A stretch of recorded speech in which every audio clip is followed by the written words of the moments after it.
and I have so much respect for people who just make something out of nothing. And we're all capable of just so much more than we actually give ourselves credit for. And it's only when we're down and really under the pump that we really find out who we are. It's the old saying, if you squeeze an orange, that's when you find out what's inside. Mm. It can look like an orange, but sometimes what comes out of people is not orange juice.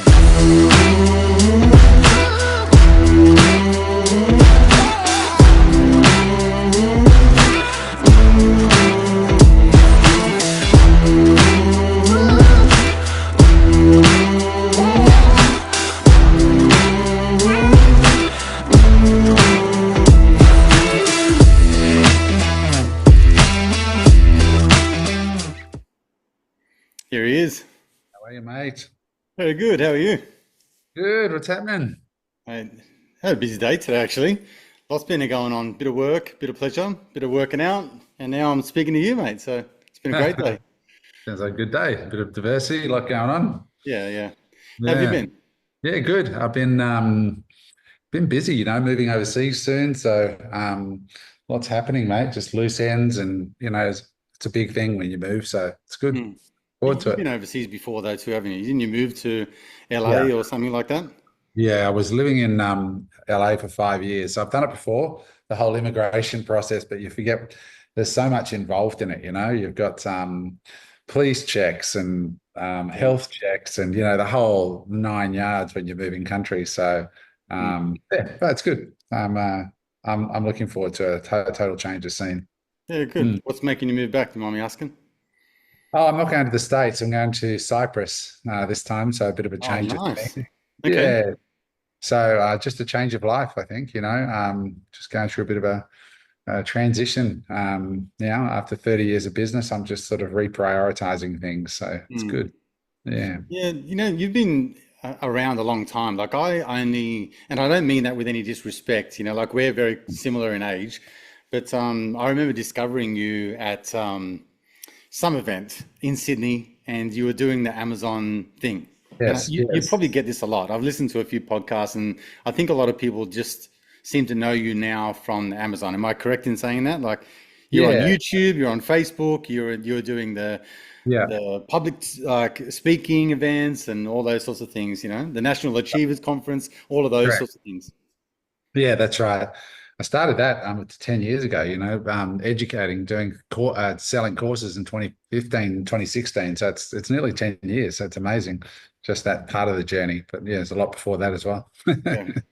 How did you start? Are you one of those people that, had your first business when you were six and then you grew up and ended up living out of a shoebox and then were a rags to riches story? Or what made you sort of gravitate towards business? Or did you have a bunch of like careers in, I don't know, like corporate and all that kind of stuff? Did you get sick of it? What's your thing? Yeah, never been in corporate. So, in fact, I haven't had a job since I was 2021, somewhere there, 2021, maybe. Yeah. So, just public schooling, grade 12. And uh, then I started working for myself as a side hustle when I was like 20 or 19. I tried a few things before that as well, but my first time I left my job and never went back was 21 years old. So that's 30 years ago. Mm, Wow. Right. mm. What were you doing when you left school? Um, Let me think. So I did worked in a photo shop, a 1 hour photo shop originally in Browns Plains, Mm, processing photos. And then I was selling Kirby vacuum cleaners. I tried my hand at that door to door. hmm And then after Kirby vacuum cleaners, I went and worked at Godfrey's for a minute. And during that time, I also started a business selling personal development seminars from America. So I got the ability to sell these tapes and books and seminars and stuff. And so I sort of became a seminar promoter, I guess, for other people's stuff out of the US. And that was the business that got me into just full time. And then from there, I just started my career as an entrepreneur. Nice. Hmm. Do you remember some interesting times as a like we call it entrepreneur these days, but in when I first got started, you just wanted to work for yourself. You were just a self-employed, business owner. So it had no sort of sexy title to it. You just I don't know, you just wanted to do your own thing. I kind of had high level of disagreeableness, I guess. I'm not sure. I never took kindly to authority, and I've been learning recently that perhaps there's more to it on a psychological level or a subconscious programming sort of thing. But in one way, it served me, in another way, it's hindered me. So has that been sort of the same for you? Yeah, I mean, one of my latest businesses is called Unemployable, the podcast, Yeah, and I that listen to it pretty all the much, time. It's great. yeah, that basically sums up the spirit of entrepreneurship. You just can't work for other people.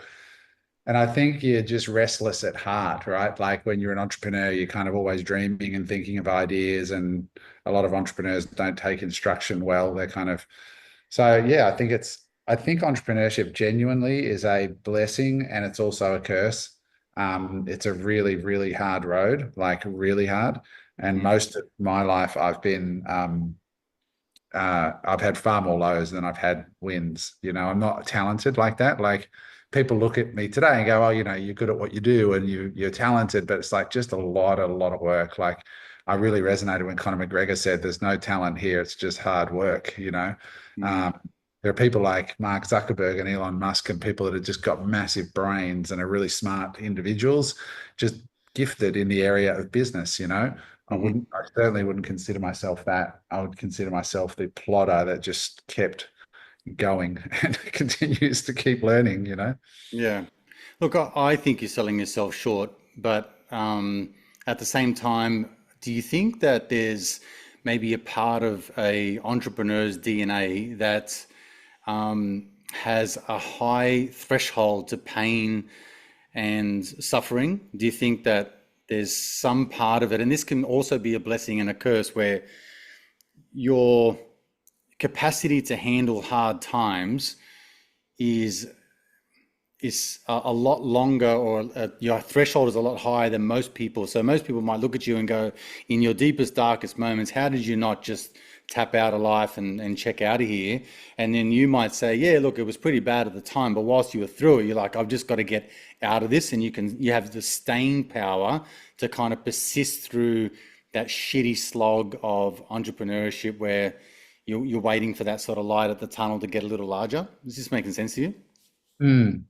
Yeah, no, I definitely think like grit is how I'd probably define that. Grit is definitely a big part of it, and entrepreneurs have to have bucket loads of grit and ability to go through hard things.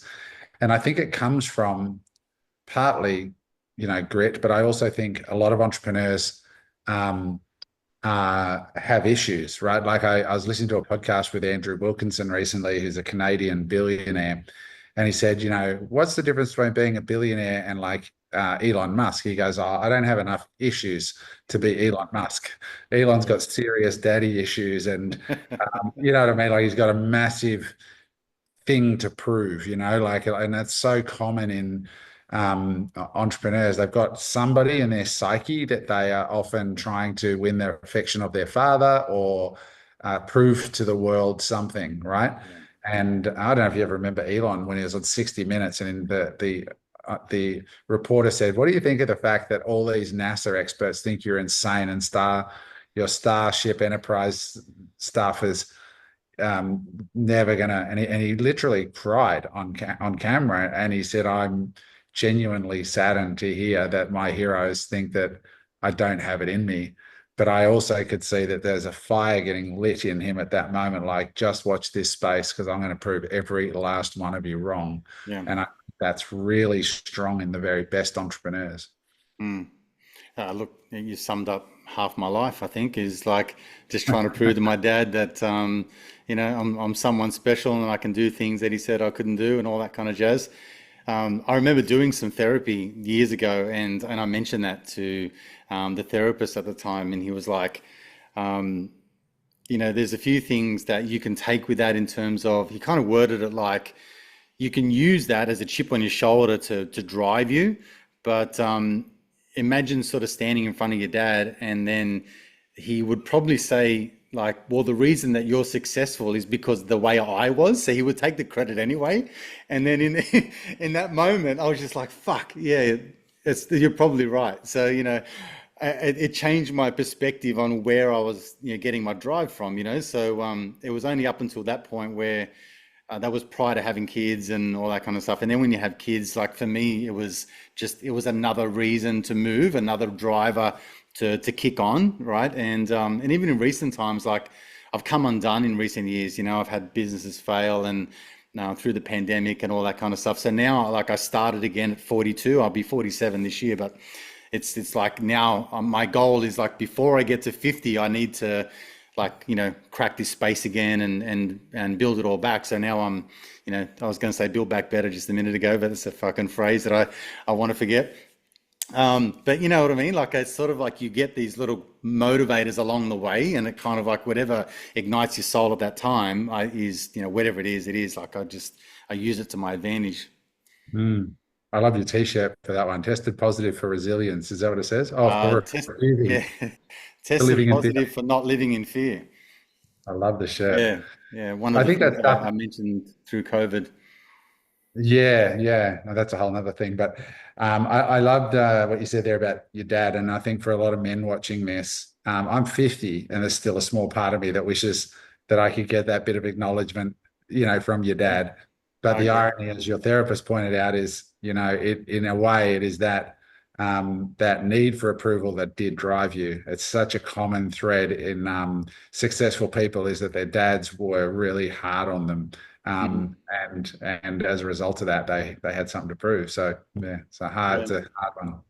It is a hard one, but I think like if you go into the psychology of it, there's a part of me that is sort of healed to the degree that I go, you know what, I can seek validation and I can reward myself and I can acknowledge the things that I do well. I can also not seek validation and not seek approval, knowing that I'm whole and complete all by myself. But then there's also a part of me, Adam, that's like, yeah, but that chip on my shoulder drove me a little harder. Like it was just I can pinpoint moments throughout school and things like that where people picked on me or I got bullied at school and things like that. And motivation for me, like to go to the gym or to lift weights and to get bigger. Like now it's about health and vitality, but back then it was about beating the pricks up that was smashing me at school. So I just wanted to be so Yeah. intimidating that no one would come near me. So I don't know. Sometimes I think that little chip on your shoulder is a bit more of a driver. Yeah, there's a saying a venture capitalists said, I look for guys or girls with chips on shoulders because chips on shoulders equal chips in pockets. And, it's true. Yeah, yeah, 100%. So if I can point to some catalyst moments in your life, like I just mentioned before, I've sort of come undone, and I like listening to entrepreneurs like you and to business people because you don't really have a much trouble sort of mentioning the times that shaped you growing up or shaped you in business, and people can see you now to see like they compare their chapter ones to your chapter 20, but they don't see that you're not you're a 20-year or 30-year overnight success.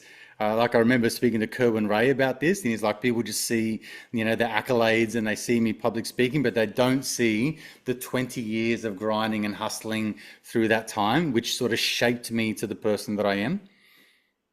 Yeah. I mean, Kerwin went through so much. I mean, we worked together for, he actually was one of my sales guys back in the day Bullshit, before. really.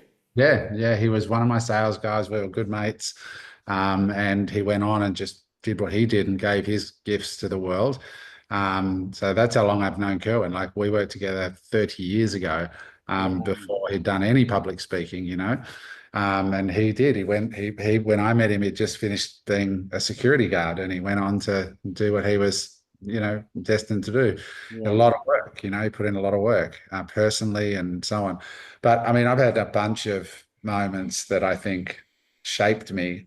I mean, right back before I started in business, I still remember I was at a Tony Robbins seminar when first time I figured out this daddy issue stuff. Like where did my drive come from? It was from an argument with my dad that I had when I was 15 years old, and he said, "You don't like the way things are, go and make your own money." And I was like, "You watch this space." And then I realized that's a pretty negative motivation. But in business, there's been lots of things that have been defining moments for me.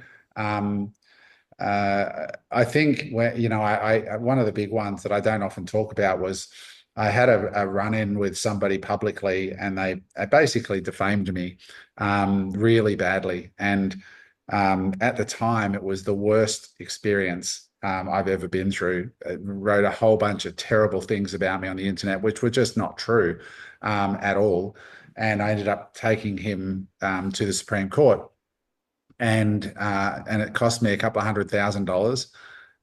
But it ruined my career for probably 3 years, to the point where it was just like anytime somebody would Google my name, this crap would pop up, and and it would just shut me down. Like I couldn't advance like in my whole career. So I ended up um, going through that. And what I learned from that experience is that, up until that point, I consider myself a boy in business because I was so positive. I thought everybody was fundamentally a good person. And there are people in this world that are fundamentally not good people. And part of life sometimes is learning to deal with bad things head on and not float around little bubbles. Sometimes you have to accept that there are some hard decisions to be made and they're not going to be fun or painless. But the flip side of it is that as a result of that, from that moment on, I never did anything in business. And before, I never did anything wrong either. But from that moment on, I was pristine in the way that I conducted myself. And if anybody gave any inkling of dissatisfaction with anything I did, I would get on top of it and fix it right there at the root. So I got this massive gift in the Mm. form of 3 years of horrific trauma. It took me a long time. I'm still recovering from it to some extent to this day. Mhm. But sometimes those gifts, and it taught me, not to be afraid of a fight when a fight is needed, and sometimes they're needed. And it taught me to stand up for myself, and it taught me to be impeccable with your word. And one of my books that I read recently was called The Four Agreements, and it talks about how your word is one of four fundamental things that you have to be impeccable about. And I said I'll never ever ever be have my reputation or my character. Um, I'll give zero opportunity for people to question me in any way. And as a result of that, I built a business that really did rely heavily on character and reputation, and that's ultimately contributed a lot to my financial success. Because I was working in a really seedy, like you met me at a public event where I was probably speaking on stage with Gary Vaynerchuk or Grant Cardone. That industry generally is a den of thieves and snakes and terrible people. There are some good people there as well, but there's a lot of seedy undercurrent there as well. Yeah. And it was that encounter that gave me the strength of character. The way I ran my business, the way I conducted myself, is what enabled me to build such a successful business in that space that genuinely to this day I'm super proud of. But it was this one guy who gave me this horrible experience. That was one of many. And another one, I could tell you another story if you want, but just where I pretty much lost it all in my late 30s. And I'd been at business for 20 years. And there was a really defining moment where I could have, I basically had a company that I'd taken public. Mhm. Um, and I had about 10 or $12 million in equity. So it's just a small IPO. That's not a big listing by any stretch. It's a small IPO. And I had several properties. And I thought, I'm 37 or 36 or something.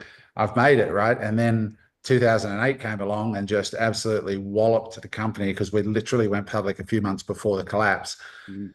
And I had to sell my properties. My stock went to zero. I was escrowed anyway. And within 6 months, I ended up in a situation where I had $5,000 to my name after nearly, you know, 17 years of entrepreneurship and eating shit sandwiches. Wow. And yeah, so a complete readjustment going from an eight-figure paper net worth to like zero, and then having to negotiate my way out of it. But the defining moment was when I actually had to go door knocking door to door because I literally was unemployable. I couldn't bring myself to take a job. I knew I'd be out of it in a week. I couldn't do it. Imagine being there and then having to go get a job. So I started selling SMS text message marketing services door to door on the Gold Coast. And Mhm. I remember the very first day I went down to James Street. It's a short story, but a good one. And I got out of the car, I had a flip chart, which I just printed off because I couldn't even afford an iPad. I didn't even own an iPad. And I had a flip chart and I printed off a t-shirt at a local supermarket with a logo on it. And I just went door to door and said, "Hi, I'm Adam. Can I talk to you about your marketing?" And I try to sell this service. So I got out of the car on James Street, Burley. Many people know that place. And I thought I'm going to go to the first shop. But as soon as I saw the first shop, I just panicked and got all nervous and thought, oh shit, I can't do this. So then I said, I'm just going to walk up and down, just survey the street, and then I'll make a plan. And I surveyed the street, and then I said, all right, I'll come back tomorrow. I'm going to do this tomorrow. And I got in the car and I sat in that car and I put the thing to the side. And at that moment, I had this overwhelming sense of providence. And I just couldn't start the car. And I felt like time, fate, and circumstance were watching me and saying, Adam, um, what are you going to do now? Because you know, and I know that you could just as well get out of this car and go and try and sell and find out whether you've got product market fit right now, or you can back out of this and go get a job. Because if you turn the key and drive off, it's going to be the same tomorrow. So this is your moment. Are you going to choose entrepreneurship and your dreams, or are you going to choose to just give this whole gig up and go looking and seek to try and find a job working for someone else? And I got back out of the car and I went, fuck this, I'm doing it. So I went in, and the first shop was Connor's on Connor Street. I signed them up for $300 a month retainer. And I signed one more shop up before the end of the day. And by the end of the first week, I had like $1,000 a month of retainers, $2,000 a month or something. And that business turned into a little mini success. Mhm. But there was these defining moments where I was at rock bottom, because I was nearly 40 and I had nothing. And I was embarrassed and I was broke. And then fast forward 15 years, and I'm not in that situation today, Yeah. Are so you over 40, successful but unfulfilled? Do you feel stuck, like you're not truly living up to who you really are? So many high achievers wake up and think, I'm a good person, I read all the books, I listen to all the podcasts, yet there's something missing. Well, you're not alone. I've been there myself quite a few times. And quite frankly, it took a lot of years of really fucking around, trying to figure out what I now call your higher self blueprint, which has enabled me to live a life and make a living with my passions and my purpose. If you're ready to break free from a life that's holding you back, I'm hosting a free training around the 5 pillars of success that will enable you to create a more meaningful, fulfilling, and purposeful life. So click the link in the show notes, and I look forward to seeing you in the training.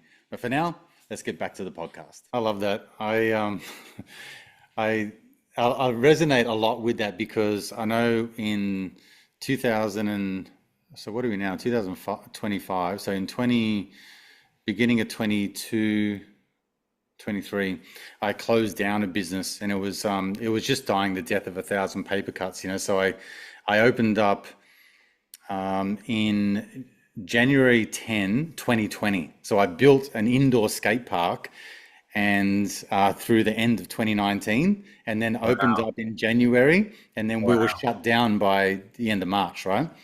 So they just went through like 3 years of borrowing money hand over fist just to try and keep this thing afloat, and through 5 months of lockdowns. And eventually I had to make the decision to pull the pin. And so then not only did I pull the pin, Adam, but I had the landlord gave me like a week or 10 days to get out. And I built, not me, but I hired a company from the States to build like 750 square meters of skateboard ramps, like half pipes and quarter pipes and, roll-ins and airbags and all this kind of stuff, so it was pretty decent size. So I had to pull it all apart, and with the help of some friends and stuff like that, and I asked for an extension, and there was a whole shit fight. But so took a month to pull all this timber out and to get rid of it.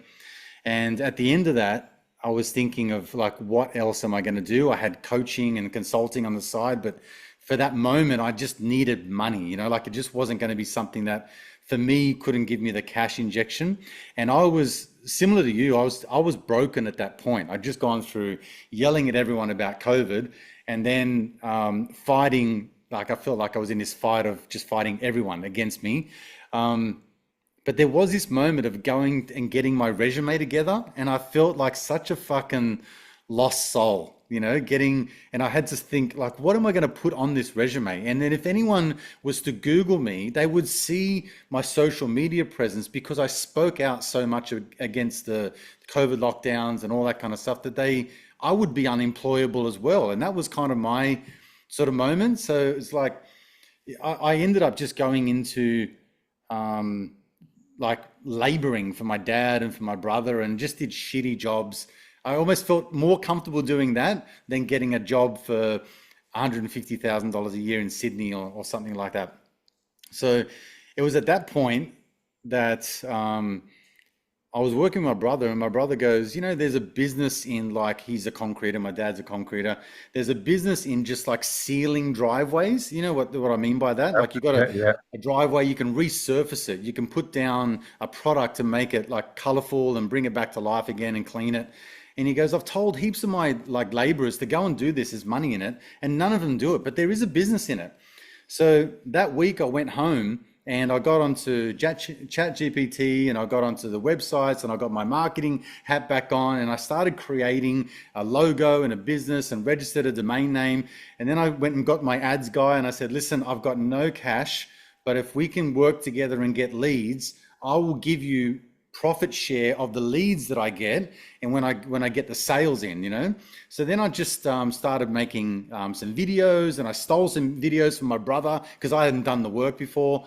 And the only sort of intro that I had to the work was that in the skate park itself, I actually like resurfaced some of the floor area to make it smooth for the skaters. So I thought that was my apprenticeship going into it. So that's the only fucking experience that I had. So I went onto the websites, got everything pulled together, put an ad together, and got a lead, and then got a sale, and then started paying my mate, a couple of $100 every time I got a job in the door, right? So I'm like, you know what?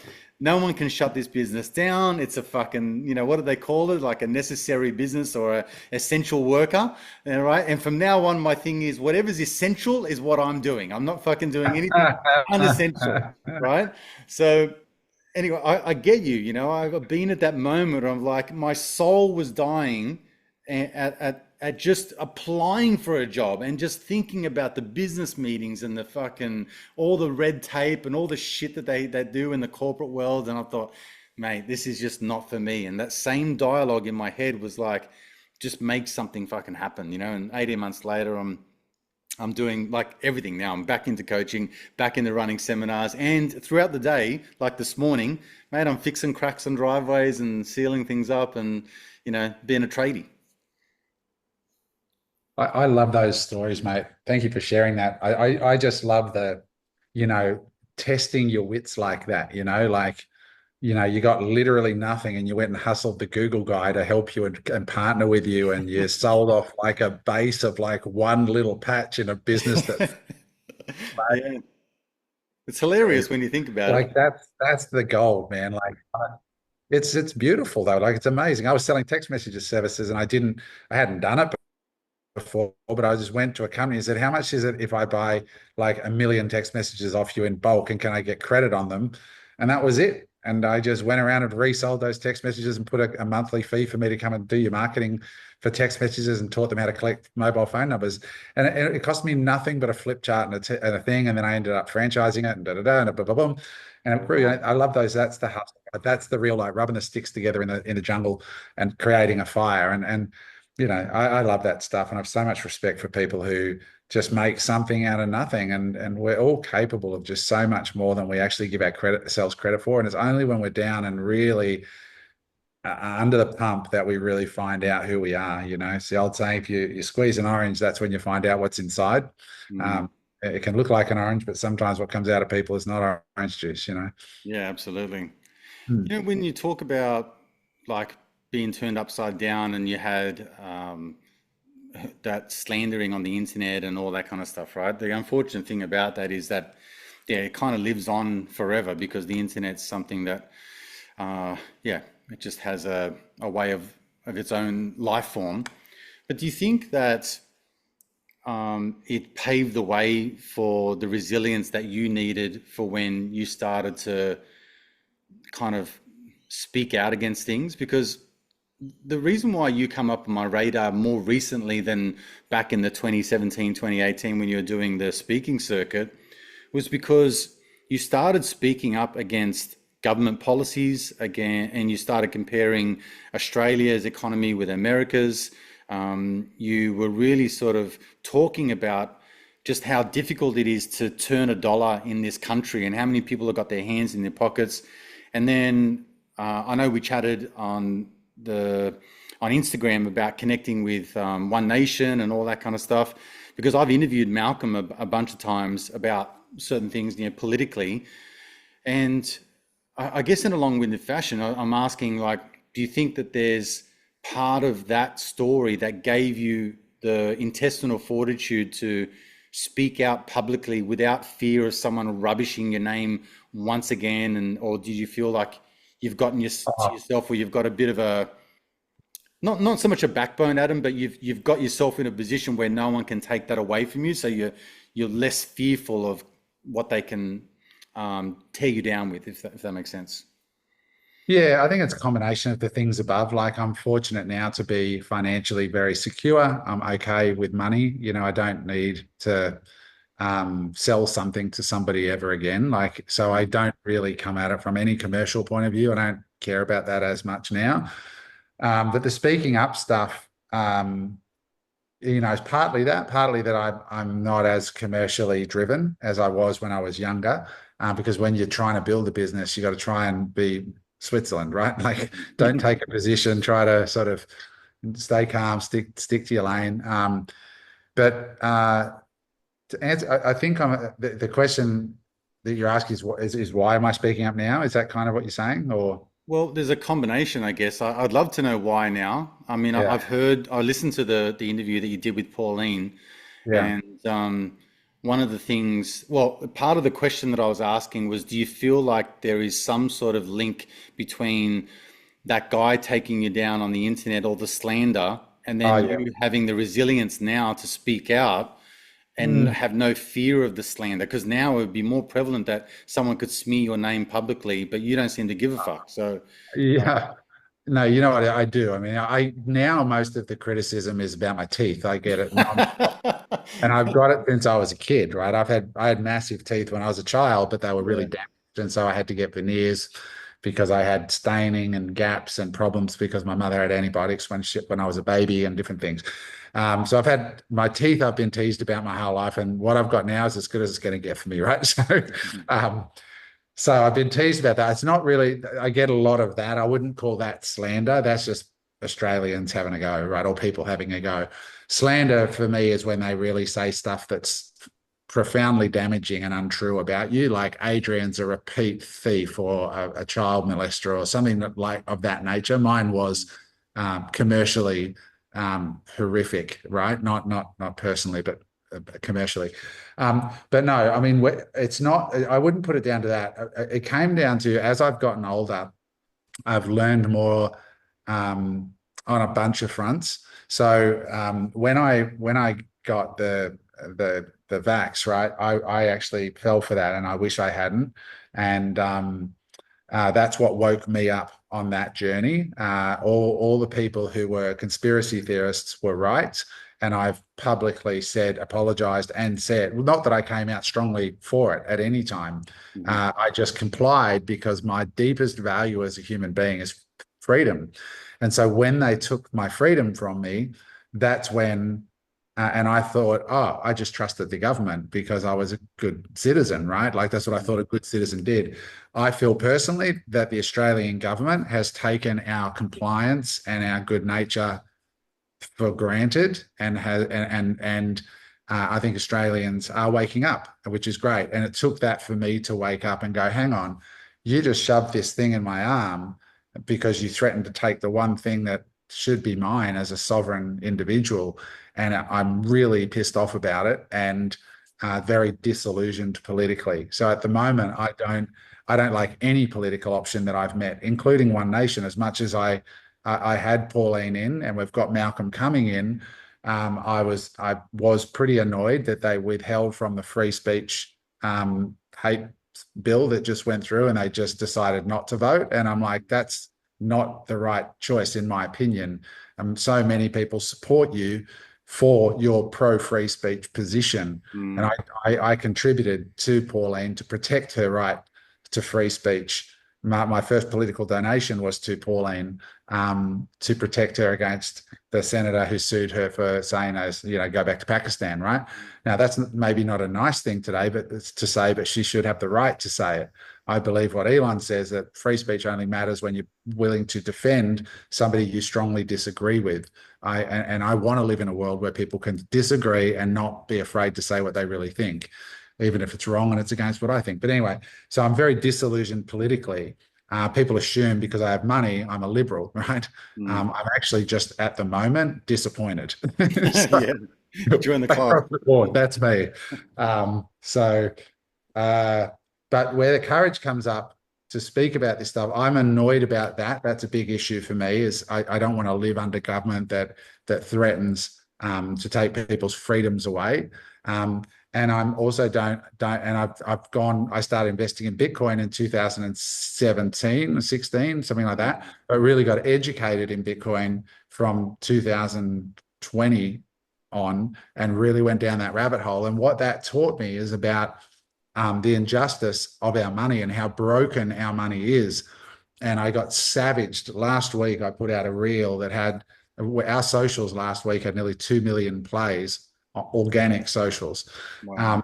A lot of it was around this one clip where I said, stop focusing on what Coles and Woolies are charging you, and focus on the real problem, which is the broken money, the inflation of our money through the debasement and the printing of money. And I got savaged at people going on about Coles and Woolies. And I'm like, look, I get it. The prices are higher at Coles and Woolies than they were before. But when we live in a world where we have a government that just keeps printing money, Mm.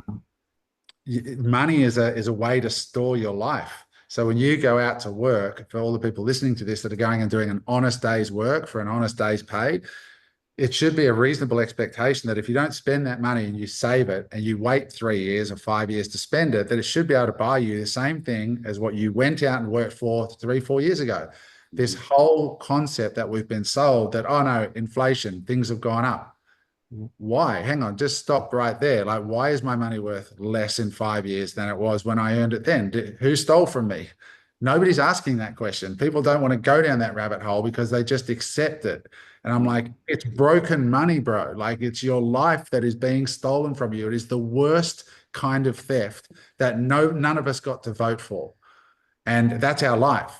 And as an entrepreneur who gets up every day and eats shit sandwiches and has done for 30 years, you start to get pissed off when the goalposts just every year just get that little bit further and further out for you. And I watch, and as I said, I'm saying this as somebody who's fine, right? Like, I am good for money, but Yeah. I feel for the other young people coming up. It's why I'm also annoyed with the housing prices in Australia and this middle class that has been decimated. And everyone goes, oh, boomer, you're a rich guy who benefited. Yes, I did. And I hate it. I hate the fact that a nurse or a doctor or a school teacher that we need to live in cities, they can't live out. They need to be there to educate our kids. They need to be there to take care of us when we're sick, and they can't afford a house anymore. That pisses me off. That's not the Australia that I like, and I'm a beneficiary of it. So, and I think that comes down to there's political mismanagement in that as well. And so, those are the things that, as you can probably tell, I'm quite, Good. I upset. love it.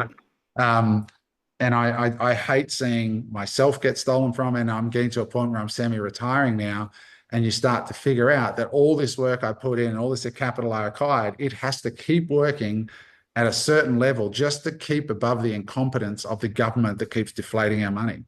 Yeah.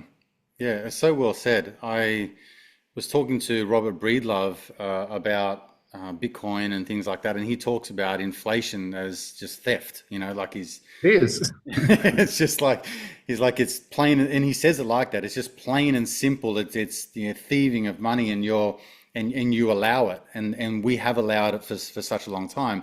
And now I've heard you say as well, when you think about when you add inflation and the debase, is it called debasement of money, or how money depletes and decreases, in order for you think you bought an investment property which yields, I don't know, 6% or 7%, but it's really not 6% or 7% when you think that your money erodes so quickly. You're kind of already neutral, if not negative, by the time you have worked and slogged your ass off for 12 months. And you think you're getting ahead because you've got an investment property. So I do feel that sort of same, like, I don't know, like you begrudgement against all these people that got their hands in my pockets. And as a business owner, and as a majority of my life has been a small business owner. So I don't know if you relate to, I've had moments in my life where I've gone from small to medium business and I'm trying to go to a large business, and that middle ground is the most dangerous for me, right? Like when I went from a real estate office and six salespeople to a skate park and 30 people, 30 sales, 30 staff, it was an exponential leap in mindset, monetary, rent, all that kind of stuff. But it's where I got the most burnt, because when you're a small business, you can kind of like fly under the radar.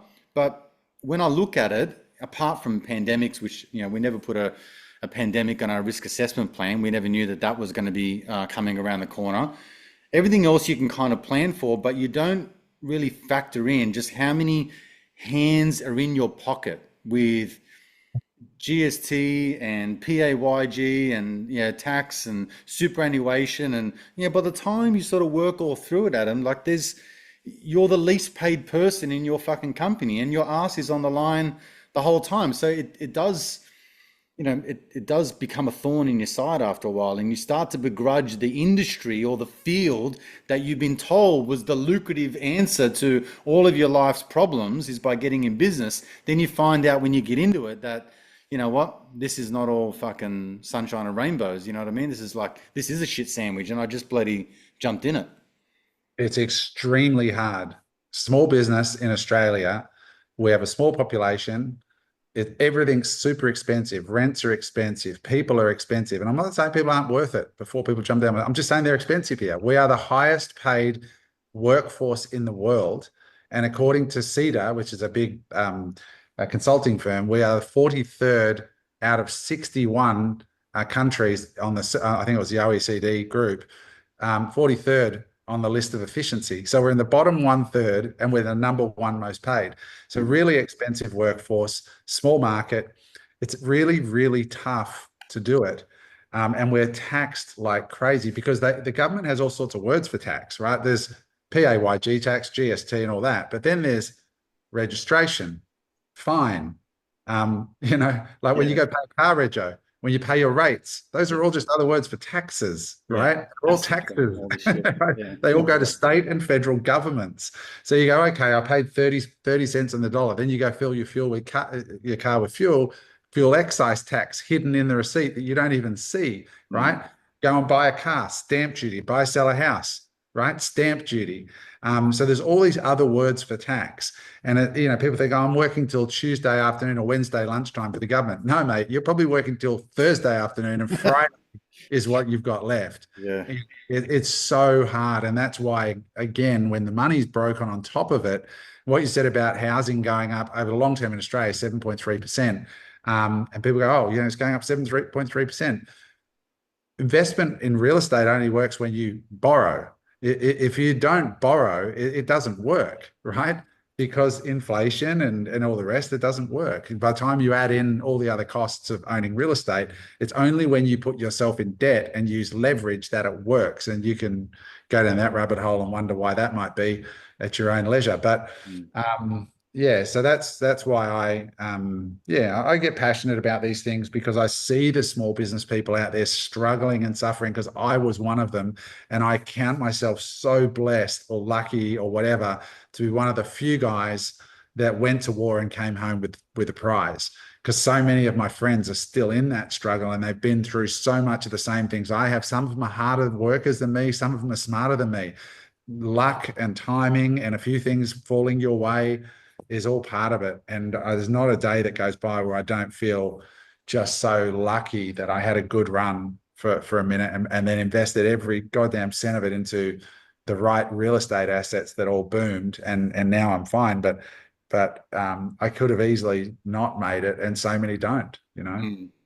Yeah, look, I think you and I are similar in the sense that part of my ethos is to share knowledge with others that I gain so they benefit the same way that I do. So I feel like I have an obligation and I have a voice, and my voice to me is my number one asset, and a value of mine is to teach. So, with that being said, I do find myself like catching myself out that when I read the books and I listen to the people and I get coached by them and all that kind of stuff, and I have my own level of success, which is only a level. Like, I'm not saying that I'm a multimillionaire and I've just made it. I'm not at your position. Like I said to you before, I've lost everything. So I'm starting from scratch again. And I've got, a ways to go before I get back to where I think I'll be comfortable. However, I feel like a little bit of, I wouldn't say a fraud, but I feel like I'm telling a partial truth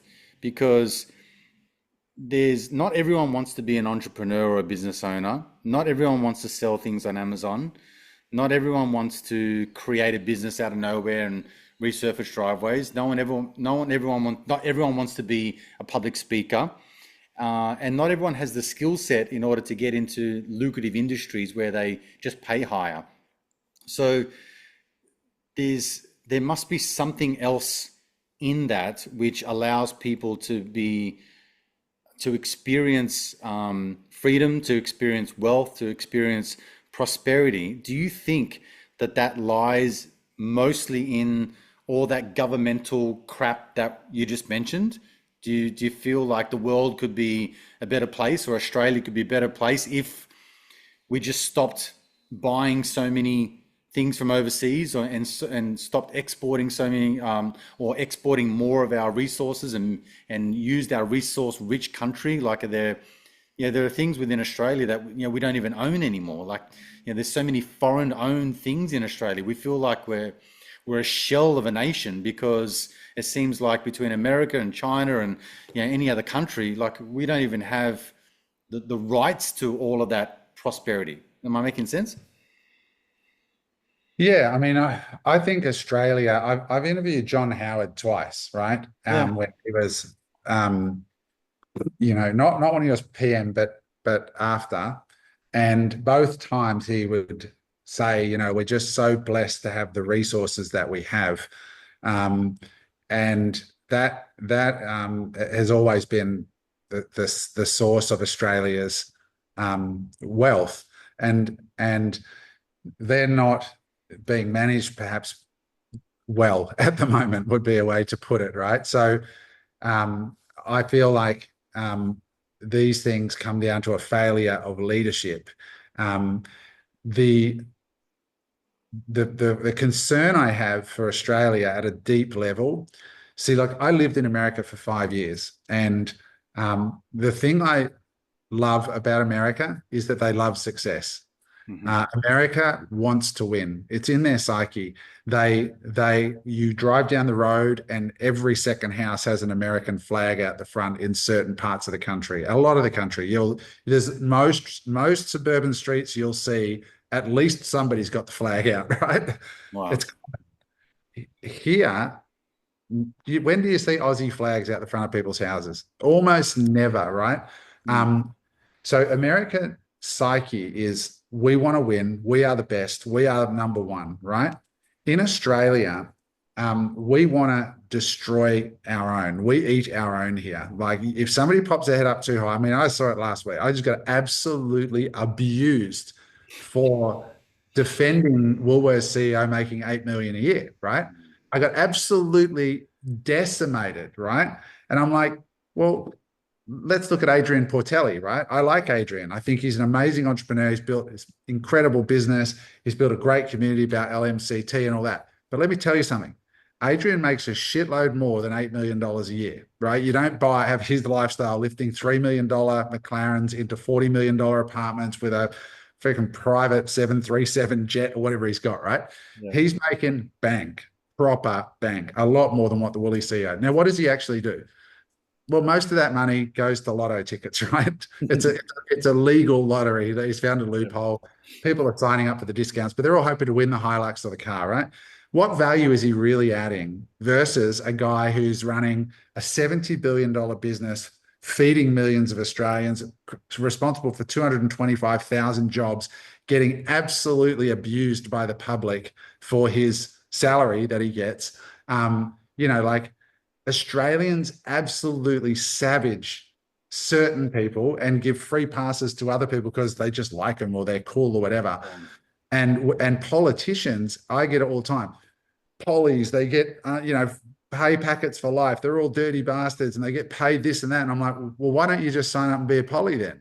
And they're like, oh, I'm like, well, first of all, you may not be smart enough, but if you are smart enough, well, what else is it? Oh, the money's not good enough. It's good until it's you, right? Yeah. And then all the shit you got to eat from the public. So in this country, we have this culture that is, why the hell would a really bright, super talented person sign up to be abused and get paid $500,000 a year to run the country? Right? Like Yeah. $500,000 a year to run the country, Mm. right? In Singapore, they pay their politicians at a level that attracts the best to them. And as a result, Singapore is given the natural resources they have and the land they have, they're far outboxing us, right? Or outboxing most of the world. Right. So in this country, we have this culture, this deep culture of hating politicians, of believing that they should not get paid well and all of this stuff. We've got to start calling for and demanding change that's going to attract real leadership. And I don't see that happening anytime soon, right? Yeah. If you want our politician to rock up in economy class on Qantas to these global meetings and think that's smart, then we're going to get what we deserve, right? Yeah, Like we've sure. got to change that culture, but I don't think it'll change. I think the convict mentality is so deep that we are hurting ourselves and doing it with vigor. Yeah, right. So do you think the analogy of if we paid our PM $3 million a year or $5 million a year, you'd probably attract a better quality person that would make it worth it? Do you think someone, I don't know, like for example, or someone like yourself might go, you know what, or someone like a Mark Boris, or someone like yeah, whoever, name your, most hardworking entrepreneur in Australia. They might go, you know what, I'm willing to go and put my neck out for this, or do you think it's a bit different than that? I think it's not so much the money because the person who probably would go and do it, like a Mark Boris doesn't need the money, right? Like, so it's not that they're doing it for the money, it's the attitude towards it, right? Yeah, sure. We need to want to be willing to compensate a great leader. And then they might actually come. And I'm not saying that most of them probably wouldn't take it. Like Clive Palmer, I'm not saying he'd be a great leader, but what I am saying is that a guy like that, it doesn't matter what you pay him. It's not going to make any difference. He makes $1 million a week or a day or something in royalties, right? Yeah. But we should want quality leadership and grow up as a nation and say, if we have to pay for it, we have to pay for it. But what is $5 million, $10 million a year for the guy that runs the company? If we're a country, if we're prepared to pay the Woolies CEO $8 million to run Woolies, Sure. that's 225,000 Australian jobs. Well, what about the bloke who's got 25 million Australians under his purview, or the woman, Yeah. Yeah. right? I get it. Let's start growing up and start thinking. It's like in the States, Elon Musk got that massive pay packet, and some people objected to him getting those billions of dollars. But then in Delaware court, I think approved it or whatever. If you want excellence, you got to pay for excellence. You got to stop bitching and complaining and moaning about the result, but they're not being prepared to invest in getting a better result, right? Like Mhm. we Yeah. just need to change we've got to be able to have civil debate, and we've got to be able to respectfully disagree. And that's why I'm so pro free speech, because if people can't say what they think, we don't know what we're voting for anymore, because Sure. you're never Sure. going to know. Like, I had this guy text me from Ipswich going, Pauline Hanson, she said these mean things. She's a racist. And I said, well, at least we know she's a racist, right? Would you rather your pedophiles be in hiding, or would you rather know they're a pedophile, Yeah. right? Yeah. And I said, I disagree with you about her being a racist, but the point is, at least let people speak so that we can make an assessment. The minute you start moderating what people can and can't say legally, you got no idea who you're dealing with. Mm. Well, that leads me to an interesting point, because that's something that I've been on the front foot as much as I can over the last 4 or 5 years, because I agree with what you're saying. My brother said to me once that he believes that our polys should be paid very high for the work that they do. The caveat is, as long as we're getting good results in the country, it's like, you can say what you just said, but at the same time, it's like if you were the CEO of my company now, and I'm paying you $8 million a year, and you're running it into the ground, like I'm eventually we're going to have a chat, right? Whereas in politics, it doesn't seem that way. It seems like one party can just run the country into the ground, and then in 4 years' time, the next party says they're going to pull it out, and then It's just bullshit. the cycle just starts again, right? So I guess what I'm leading to, Adam, is like there is a point where you've got to demand quality as well. You can't just say, 100%. I'm just going to leave it to you, Adam. You just take care of the bills and don't worry about budgets and anything and tell me about what's going on. Just make sure that I'm happy.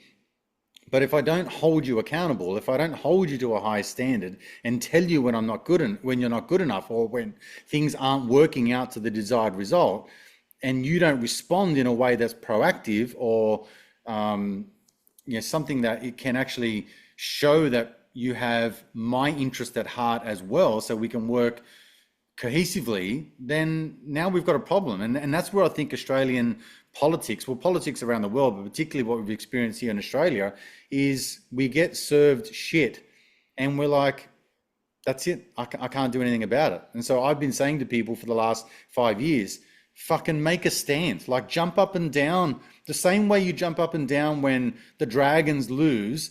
Jump up and down when your money's getting ripped out of your bank account, when your business is being closed, and the coffee shop can open up around the corner because they're fucking essential, and you go and die because your business isn't. And that was determined by the government. Like, who were they? They don't have the right to do these things. And so, my blood boils when I think about what I went through, because I'm sitting there screaming from the rooftops. I'm down the fucking beach having a latte and telling everyone how bad the pandemic is, in tongue in cheek, while it's costing me $2,000 a week to keep my business closed.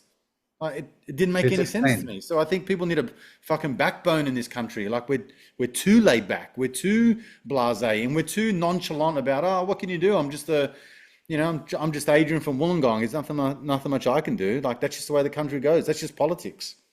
Yeah, well, that's people, right? Like, it's the old saying, you don't know what you got until it's gone. And this is what I love about Malcolm, is he is so hardcore about protecting the little, don't give an inch easily, right? Like, it's because what happens is they take a freedom and then they take a little bit more of a freedom and then they push shit through under, like, this child protection stuff, right? Like, that they're talking about, like, don't let kids on Facebook. Now, on the surface, any logical, caring parent or human being would agree that it is terrible to have kids addicted to social media. And yes, big tech pay people millions of dollars to figure out how to addict children. That is absolutely real. It's also real that politicians can use that, collective buy-in that Australians will probably so willingly give, right? And then use it for their own political purposes, right? This controlling what we can say and what we can't say, and being able to track down people, because everybody has to get verified now, to age verify when you're on the internet. So it Mhm. doesn't take much of an Inspector Clouseau to see how that could go really badly for, like, you and I are having this talk right now, and we could say, that's bullshit what the government's done. And then literally, like, it's happening and people don't freaking get it. You watch in the UK, there's a knock at your door, and I had a call last week, basically a shot over the bow after the Pauline Hanson saying, look, you might want to be careful about going too hard in the paint right now, because Queensland is a swing state and you are leading into an election, and I'm just telling you that, be careful, because if you piss off the wrong people, you'll be audited, your accounts will be shut down. And I'm just like, fuck, right? Like, I'm running a little podcast out of Southport, but Yeah. the microphone is a weapon now, and the government knows that. And so if they can control what can be said through that microphone, they can control power. And as Australians need to really wake up and demand a lot more. And so I said, like, we need to get proactive and go and march and go and share things on Facebook and demand our right for free speech, because otherwise we'll have a COVID 2.0 where people who've got things that can help their neighbor will be shut down if it doesn't agree with their narrative. And it's very, very dangerous. And and we need great leadership, and it's just lacking. Um, Not just because of the money, but it's mostly, in my opinion, because of the culture. It's a and the culture is just so savage. Um, and brutal. Like the things that get said to me, and I'm not even a politician with power, Mm, just for saying, hey, don't worry about Coles and Woolies charging you more. Try to figure out what's actually causing those prices to go up. It's not just Coles and Woolies price gouging. Yes, of course, that probably happens from time to time, but there is a bigger problem at play here. But people have had this narrative shoved down their neck by Channel 9 and A Current Affair. Coles and Woolies ripping off the average Australian, and they just eat it up, gobble, gobble, gobble, sure. because it's so easy to digest, right? It's Mm, such an easy, oh, that's why my life's screwed because of Coles and Woolies. Now I'm going to hate Coles and Woolies. And here's a clip of the guy making $8 million. Let's crucify him, right? mhm. And the government is sitting there going, okay, great. You guys go and spread the word and we'll just keep punching the money out, paying our Yeah. bill. It's While you're fighting over eggs, we'll just sneak through these little policies yeah, while and you're fighting over eggs and toilet paper, you dumb morons, yeah, we're going to go and consolidate our power. yep. And it's just, and I don't mean to be insulting to people who are listening to this, but you got to dig a little bit deeper. And it's why when I say, oh, you got to look at Bitcoin, oh, fucking Bitcoin, blah, blah, blah, blah, blah. I'm like, brother, you are getting stolen from. I'm trying to tell you that there's somebody with their hand in your back pocket right now, and you're abusing me for telling you. And I'm Mhm. trying to say there's a solution over here. Right? I don't care. It's just I just look at it, and one of the main reasons I've hodled through thick and thin through two bear markets when it's gone down 80% drawdowns is because morally I know it's right. And Mm, that's why I love Robert Breedlove. In fact, I'd love you to connect me with Robert because I'd love to talk to him. He's been one of the guys that's helped me hold through hell, right? yeah. Anyway, I'm with you. I think JFK said that every country, if it's democratic country, every country gets the leadership they deserve. And right now, we deserve what we're getting because we're not demanding more. And the great thing, Adrian, about the way governments are supposed to work is you're supposed to have a shadow minister and a minister, right? You Mhm. got one holding the other accountable all the time. But it's getting that higher quality person. I am not a guy to go run. I don't have the depth of knowledge, and so I just say my little bit. But there are people smarter than me and better qualified. Maybe in 10 or 15 years when I'm a lot smarter and know a lot more, maybe. But there are people that are there now in their lives that are mature and have fully formed ideas and have strength and equanimity and all the things that are needed to lead. But but they're just looking at what happens to politicians and going, fuck that. I'm going to sit back and enjoy my life on the Sydney Harbour in my $30 million mansion. I'll just fucking die. Yeah, yeah, yeah, sure. Like that's what they're really thinking, in my opinion. I get it. Well, I have my reservations about politics at the moment in US. There's something about ticking over 40. You've got this all of a sudden interest in politics and everything that goes on. So I've got a keen interest in what goes on overseas because I know that Australia sort of follows suit somewhere down the line. I have a funny feeling about Trump and Elon Musk and all of these sort of I don't know celebrity people that are getting involved, and it's only because I've just got a I don't know my spidey senses go off when I see people collude like that. But at the same time, I'm like, you know what? A collaboration. If Australia had a collaboration of the prime minister, the shadow minister, like anyone who is of influence economically in the cabinet, and then they at least consulted with someone like a Mark Boris or a Clive Palmer or whatever to sort of understand how we can efficiently run this country without borrowing so much money. Am I dreaming about this opportunity to revamp the way politics and the way that you run a country? Like I've said for the last 15, 20 years, if I ran this country the way that I ran my business, I just would have been out of business many moons ago. And if I did the things that the government does with overreaching and spending and all that kind of stuff, like the tax man will be on my doorstep and I just wouldn't have a business to run anymore. So like, do you think there's an opportunity where Australian politics, I know you said a minute ago, like, I just don't think it's ever going to change, but that to me solve anything. I mean, like, No, what do it you doesn't. do?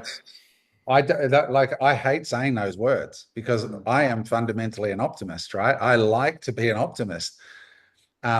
But you need that once in a generation leader to come forward, and it's a rare thing. And I do share. I'm sort of, when I look at the US, I share your caution. And what triggered it for me in particular was when, because I obviously am a big Bitcoin owner, right? So I know a lot about cryptocurrency and Bitcoin, which is completely separate to cryptocurrencies, mhm, crypto, right? When Donald put out his meme coin and then changed the laws that US based cryptocurrency projects are now going to be capital gains tax free, I'm like, oh, you got to be kidding me, bro. Like, mhm. you're the US president. I don't think personally that you should be issuing meme coins, which are basically coins that have no value other than Shit just what coins. people Yeah, are shit coins, right? They are the worst of the shit coins, right? yeah. There's they're the worst of the worst, success rates in the fractions of a percent sort of thing. But then you change the laws so that you can sell it without paying tax, right? I think that's a really terrible look for a US president. And governments, if you can rely on governments on anything, it's that they can't resist the money printer, right? Hmm. But also, if you can rely on most multi-billionaires, if there's one thing they can't resist, it's more money, right? So when you have all these multi-billionaires coalescing around a president who's also a multi-billionaire, that can be problematic, right? In my opinion, when I went to America, I was a full capitalist, right? I was like capitalism, right? And then I lived right I was on Dahini, right? So Dahini's the eastern border of Beverly Hills. It's the road that defines the end of Beverly Hills, and I lived one block there, right where the Four Seasons is. And so I would walk every morning through Beverly Hills, and I'd see homeless people taking a shit on the bus stop at 9 in the morning. And I'm like, what is the point of being a billionaire with a $50 million house in Beverly Hills with some guy dropping a turd, you know, Yeah. and it's worse now, right? It's worse now with the meth and all the other crap that they're dealing with and the fentanyl and all that. Mm. So I sort of swung a little bit back and was like more towards like Bernie Sanders has some good points, right?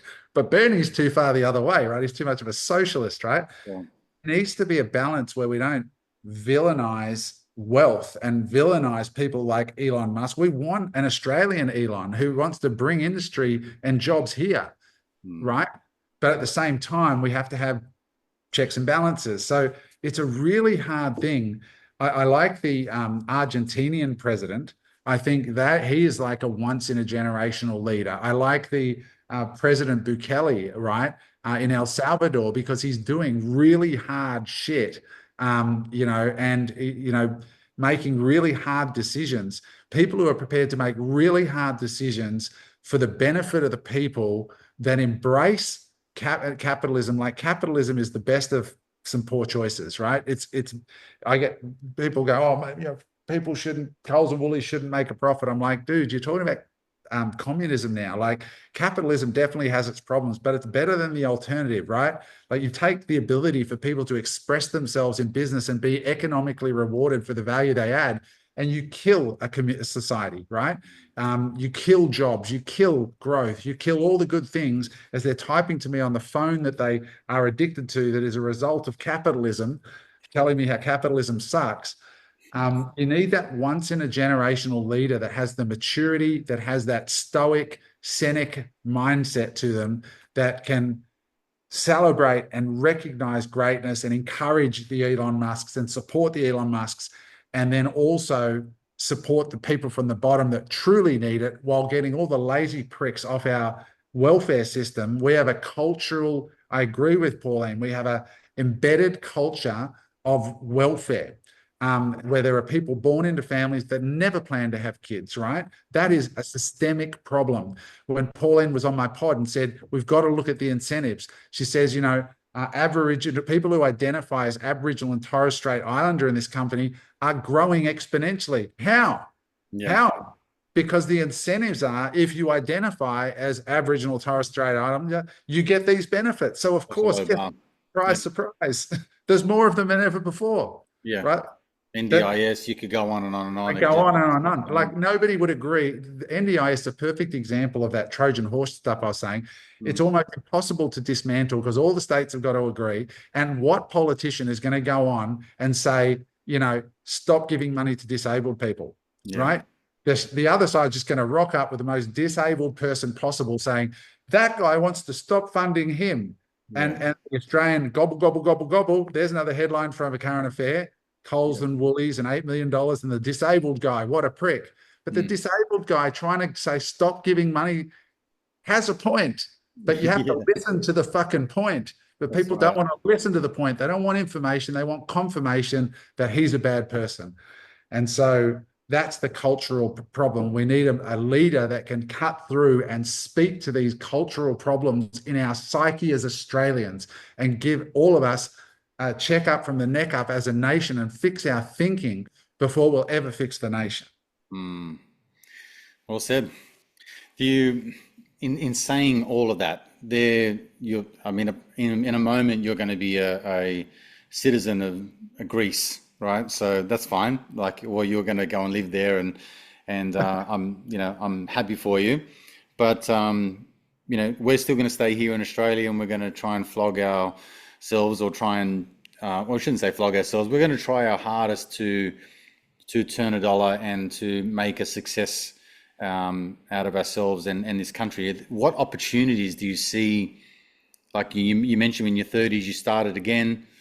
Like if it all got ripped away from you at the moment, there are a lot of new things. The landscape has changed dramatically in business. I mean, Totally. COVID really, like I'll just segue for a second. When I sold a business in 2015 and made some money. And I went overseas for about 6 weeks, and I'd never been overseas in my life. So my wife at the time, my three kids, we went overseas. The kids were like 4, 6, and 9 or something like that, right? I've still got neck injuries from carrying my youngest son on my shoulders through like Europe, and because he was falling asleep half the time, and I had him over my shoulder as he slept. But it opened my eyes to another world. So when I come back home, I was in the coaching space. I've started the next couple of years of building up the coaching. I did workshops and events and things like that. And then I decided to take that opportunity with the client base that I had and then go and live overseas for 3 months. See if this laptop lifestyle is bullshit or I can make it work. So the funny thing is that like 30% of my clients dropped off because they're like, oh, if you're not here, I don't want to deal with you. And there was another 10% that said, if I go away, then I want a discount because I'm not getting the value because you're not showing up to my office or meeting with my salespeople in person. So it actually cost me money initially. And then I had to kind of like build up and get a few more clients, and I managed it. We went overseas for like 3 months. I documented the whole thing. It was an amazing trip. The kids still speak about it. So fast forward now, COVID, as fucked as that period was, and that's just a stain in my heart that I don't think will ever go away. Now I can get a coaching client, and they don't even want to meet up. They want to do it via Zoom, and they live like 2 suburbs away. Right? So what I'm saying is, Adam, is like COVID, there are benefits to COVID. Like Totally. Oh it my God. changed the landscape of how we can do business. I'm getting clients globally, whereas before I was I was a legend in my own lunchbox. I wasn't getting anyone from around the world. But now I can speak to you, for example. You're up north and I'm in Wollongong, and I can have this and we can promote this to the world. And by tomorrow, thousands, tens of thousands, who knows, people will listen to it. So there are opportunities. It's not all doom and gloom, and there are ways that we can move forward, right? Mate, I'm really glad that you're finishing with this because it is so easy to go down the dark rabbit hole, right? And I would say to most people who are on the up, one of the things about getting rich is when you have more time, right? And when you got more time and you're not as busy and you start paying attention to all this shit, it really winds you up and it gets black, right? Like you just like, fuck people, fucking COVID and governments and Yeah, yeah. if I was coming up now, and that is a problem, I have to manage it myself, especially since I've started podcasting, right? Because people want to talk about those things, right? But I didn't focus on any of that coming up. Like none. I didn't buy newspapers, I didn't read the news, I didn't watch the news. I just worked. And I honestly believe right now, I'm working with my son right now, who's 26, to get started in his first ecom business. He's been working in one of our portfolio companies to learn the ropes of business, and now he's going into his own. And there are phenomenal opportunities for young Australians living here. I'm moving to Cyprus, by the way, not Greece, but Oh, sorry. but but Yeah. but, but for Aussies, it's right next door. So, but for Aussies coming up, turn all that shit off, right? Like, don't worry about trying to make too much political change if you got no brass, right? Sure. Because once you got some brass, you get respect, and once you got respect, like in that, what's the movie with Al Pacino? First you get the money, then you get the respect, then you get the woman, right? Yeah. So go get the shackles first, right? So how do you the shekels? Sorry, go get the money, and because when you got the money, you got the respect, you get the influence, and you can actually form and shape, and people will listen to you, right? So if you're an entrepreneur listening to this, the best thing you can invest in is education, because nothing returns like education. So getting a coach like you, Adrian, or somebody who's been there before at a high, whatever you're trying to get educated. The more education, podcasts, books, all this, that will turn you into a better leader. And what people are aching for in business is great leadership. They want people, they want to be around people. So we've got a young lady who we had in a pod. She sells CMY cubes, like a color cube. But her and Yeah. her husband are just awesome people, and people want to be around them, and they want to be part of it because they feel good vibes from that person. So work on yourself, get educated about what a good business is, what a good business looks like, how to get into things that are growing, and the opportunities for young people today. Like we've been sitting here for the last few nights with my wife and my son, and we've been importing samples from China for his ecom brand. And we're sitting there talking to people in Shenzhen and Guangzhou and Shanghai. And we've got all this stuff coming in almost daily at the moment. And we're coordinating photo shoots, and we're dealing with a contractor in the Philippines who's doing some branding stuff. And boom, boom, boom, boom, boom. When I come up, mate, like none of that was possible. I was around when email was invented. Like I remember getting my first email and signing up for an AOL account, and that the kids of today, like they can put up a video and it can go viral. And like shit, the CMY Cubes one, she just, her husband made her this little device to show how color works, little wheel sort of thing, and made a TikTok video and had 2 million video views of it overnight. It's a great And, story. Yeah. and then literally the next day said, let's put up a page where people can buy them. Boom. Now she does 400 grand a month selling these things. So the opportunities are endless there. So don't get too black and depressed from the old guy like me getting all upset about all this shit. Go and get rich. You can still do it, and you can do it faster than me. The reason I'm angry is because I want you to win, and I want your money to still mean something by the time you fucking get there, right? That it's not just deflated away. That's what I'm fighting for. And I know I sound like a grumpy old boomer, but I'm actually fighting to make it fairer and better for you in my own way. And my way is the same as your way, Adrian, which is having conversations on a podcast and sharing ideas. And hopefully it sticks with more and more people. That's why I do this. Yep.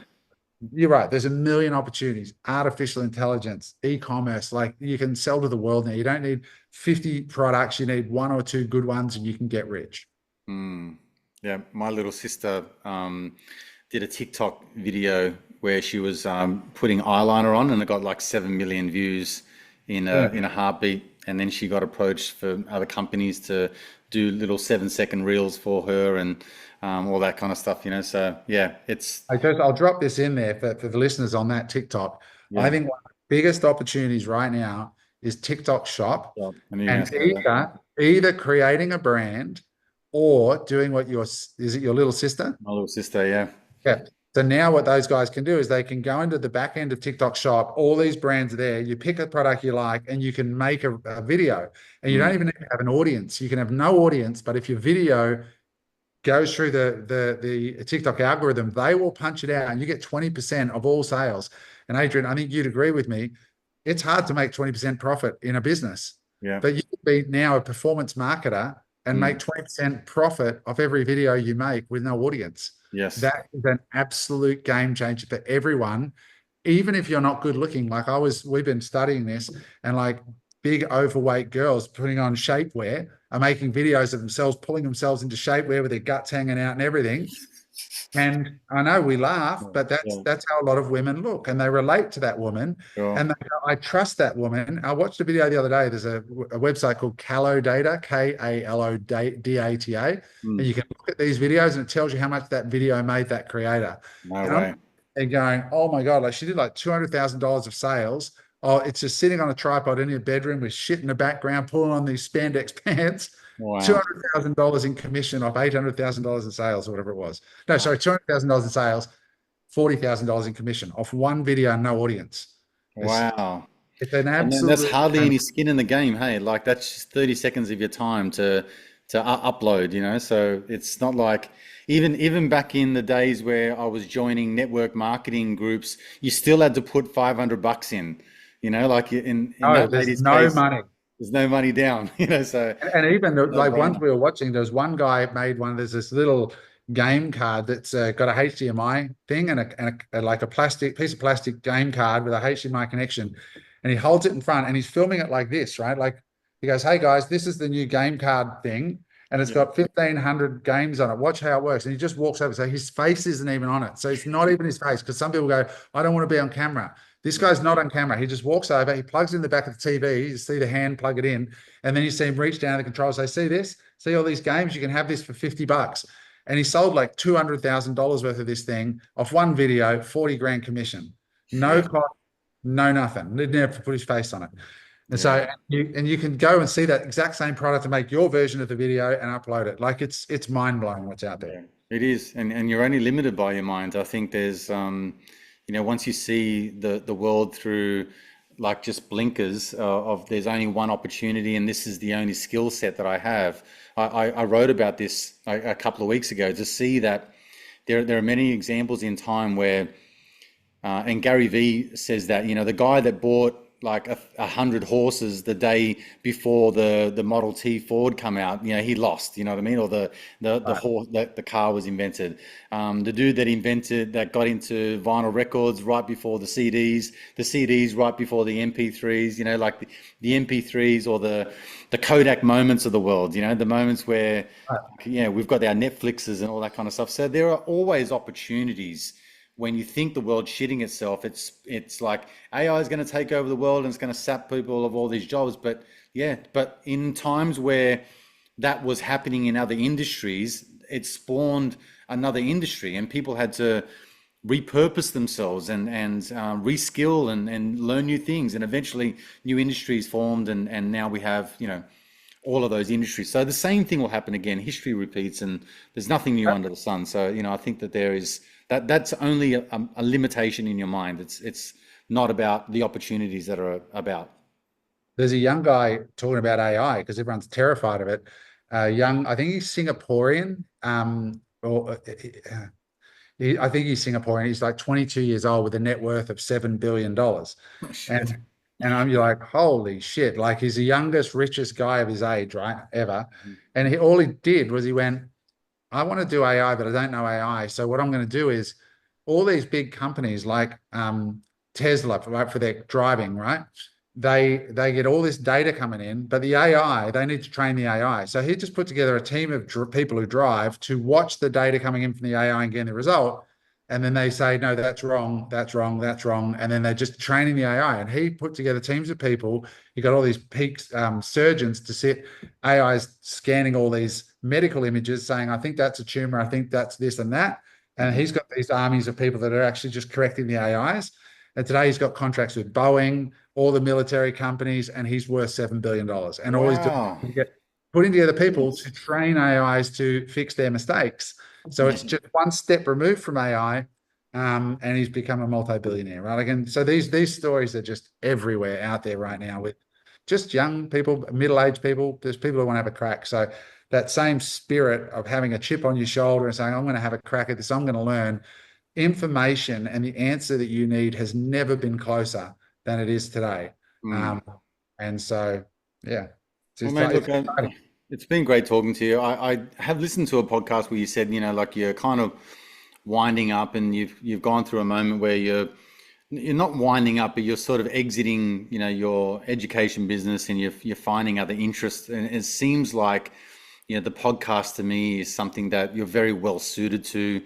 So I'm excited to see where that goes. I can still see that you've got heaps of fire and heaps of longevity and guts, to keep pushing along. I don't think that that'll ever die out. I don't know if you play golf or do any kind of sport, but you seem like the type of person to be bored in 5 minutes if you just hung up the boots and did nothing. But I applaud you for that, and I thank you for those moments at the National Achievers Conference, whatever the fuck it's called, where you gave me insight to an online world, which I dabbled at best, but it gave me an opportunity as a, I don't know, late 30s kind of guy, in real estate, just thinking, I don't know what's in front of me.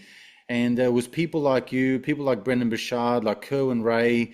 They gave me, you guys gave me the opportunity to think that there's a world in online and in coaching and education and branding and just utilizing your voice and simple editing tools and videos and internet and all those sorts of things. So it was very inspiring then, and it's still inspiring now because I'm seeing you as someone that's living the fruits of their labor. So I appreciate you, mate. I really do. Yeah, mate. Thank you for having me, Adrian. I love hearing those stories that, you know, you cop a lot of shit in this game, but you also, um, the silent majority are generally very, when you bump into them on the street, you hear it a lot. And it's just lovely to hear that, it's been positive for you. And it has been for me. It saved me, mate. Like those same seminars you went through, I was going through in your position, looking onto the stage, and it saved me. If I didn't get those seminars and mentors and guideposts in my life, I wouldn't be where I am either. It's just paying it forward, mate. It's an honor. Mhm. Thank you.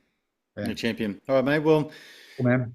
sometime soon we'll have another chat. But until then, good luck with your move. I'll put all the links to your podcast and wherever everyone can find you on the socials and things like that. And I look forward to watching you online and listen to more of your podcast. So appreciate you, brother. Have a great day. I'll talk to you soon. Mate, thank you.